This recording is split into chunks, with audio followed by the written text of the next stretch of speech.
அனைவருக்குமே வணக்கம். சற்று முன் கிடைத்திருக்கக்கூடிய ஒரு மிக மிக முக்கியமான செய்தி ஒன்று வெளியாகியுள்ளது.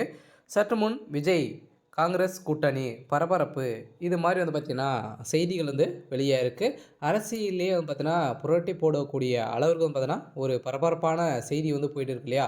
ஸோ பார்த்தீங்கன்னா விஜய் அவர்கள் புதியதாக கட்சி ஆரம்பித்து ஒரு கோலாகாலமாக பார்த்தீங்கன்னா நடந்து வரும் நிலையில் இன்று பார்த்தீங்கன்னா ஒரு மிகப்பெரிய கூட்டணி கூட்டம் நடைபெற்று வரும் நிலையில் இப்போ அதிரடியாகவும் பார்த்தீங்கன்னா விஜய் அவர்கள் தேர்தல் ஸோ நெருங்க நெருங்க கூட்டணி பேச்சுவார்த்தை நடக்கும் அப்படின்ற மாதிரி விஜய் அவர்கள் பேசிய சம்பவம் தான் பெரும் பரபரப்பை ஏற்படுத்தியிருக்கு. இந்த சம்பவத்தின் அடிப்படையில் தான் ஸோ அதிரடியாக பார்த்தீங்கன்னா யாருடன் கூட்டணி அப்படின்ற ஒரு கேள்வி எழுந்திருக்கக்கூடிய நிலையில் தான் அதிமுகவா காங்கிரஸா அப்படின்றத ஒரு மிகப்பெரிய கேள்வி இருக்கக்கூடிய நிலையில் தான் விஜய் அவர்கள் பார்த்தீங்கன்னா ஒரு மிகப்பெரிய சம்பவம் நடந்திருக்கு.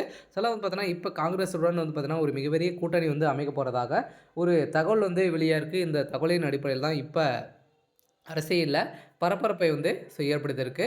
ஸோ இதை பற்றி இந்த வீடியோவில் நம்ம முழுமையாக பார்க்கலாம். ஸோ அதுக்கு முன்னாடி நம்ம சேனலுக்கு இப்போ தான் நீங்கள் முதல் முறையாக வந்திருக்கீங்க அப்படின்னா மறக்காமல் நம்முடைய சேனலை சப்ஸ்கிரைப் பண்ணி சப்போர்ட் பண்ணுங்கள். ஸோ வாங்க வீடியோக்குள்ளே போகலாம்.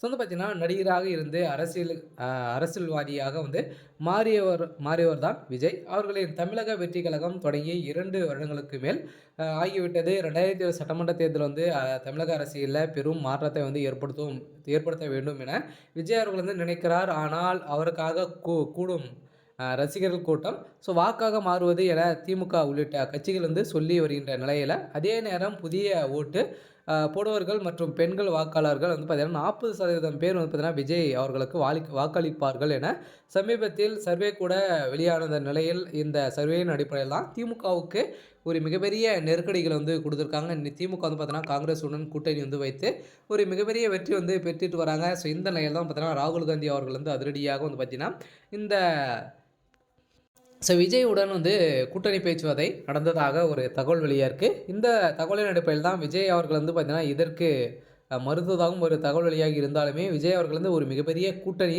ஆட்சி நடைபெறும் அப்படின்றத ஒரு இதில் தமிழக அரசியல் வட்டாரத்தில் எழுந்திருக்கு. இருந்தாலுமே கட்சி துவங்கிய போதே ஸோ தங்களுடன் கூட்டணி அமைப்பவர்கள் ஆட்சி மற்றும் அதிகாரம் பங்கு கொடுக்கப்படும் என விஜய் அவர்கள் கூறியிருந்த நிலையில் ஆனால் அவர் அதை சொல்லி 2 வருடங்களுக்கு ஆகியும் இதுவரை எந்த ஒரு கட்சியுமே அவருடன் கூட்டணி அமைக்கவில்லை அப்படின்ற மாதிரி ஸோ எழுந்த குற்றச்சாட்டின் அடிப்படையில் இப்போ அதே நேரம் இந்த தேர்தல் நெருங்கும்போது கண்டிப்பாக கூட்டணி பேச்சுவார்த்தை நடக்கும் என ஸோ துவங்கும் என விஜய் அவர்கள் பார்த்தீங்கன்னா பேசிய நிலையில் அதிமுக பாஜக கூட்டணியில் இணைந்தால் மட்டுமே திமுகவை தோற்கடிக்க முடியும் என அதை விட்டு விஜய் தனியாக போட்டியிட்டு வாக்குகளை பிரித்தால் அது திமுகவுக்கு சாதகமாகவே அமையும் என அரசியல் விமர்சனங்கள் எழுந்தாலுமே இப்போ அதில்